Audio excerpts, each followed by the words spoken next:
ఎన్నో వ్యయ ప్రయాసాలకు ఓర్చి రుద్రమదేవి సినిమాను స్వీయ దర్శకత్వంలో తెరకెక్కించిన దర్శకుడు గుణశేఖర్ ఈ సినిమాతో తను ఆశించిన ఫలితాన్ని రాబట్టుకోవడంలో సఫలమయ్యాడు. ఇదిలా ఉంటే రుద్రమదేవి తర్వాత ప్రతాపరుద్రుడు సినిమాను తెరకెక్కిస్తానని సినిమా ఎండ్ టైటిల్స్ లో చెప్పకనే చెప్పిన గుణశేఖర్ తన ఫ్యూచర్ ప్రాజెక్టు ఏంటనే విషయంపై మాత్రం క్లారిటీ ఇవ్వడం లేదు. అయితే ఇండస్ట్రీ వర్గాలు మాత్రం ఆయన మరోసారి హిస్టారికల్ బ్యాక్ డ్రాప్ కథతోనే సినిమా చేయాలని అనుకుంటున్నాడని, అందుకోసం మహేష్ బాబు, అల్లు అర్జున్ వంటి స్టార్ హీరోల్లో ఎవరో ఒకరిని ఒప్పించేందుకు ప్రయత్నం చేస్తున్నాడని అంటున్నారు.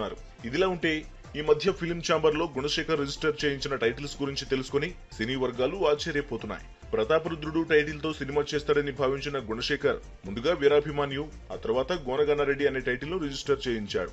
రుద్రమదేవి సినిమాలో గోనగన్నారెడ్డి పాత్రను ఎంతో హైలైట్ గా తెరకెక్కించిన గుణశేఖర్ మరోసారి అదే పాత్ర ఆధారంగా సినిమా రూపొందించేందుకు ప్లాన్ చేస్తున్నాడనే చర్చ మొదలైంది. అయితే రుద్రమదేవిలో గోనగన్నారెడ్డి వీరత్వాన్ని ఫుల్లుగా చూపించిన గుణశేఖర్ మరోసారి ఆ క్యారెక్టర్ ఆధారంగా ఫుల్ లెంత్ సినిమా ద్వారా ఎలాంటి ప్రయోజనాన్ని ఆశిస్తున్నారు అని అనుకుంటున్నారు.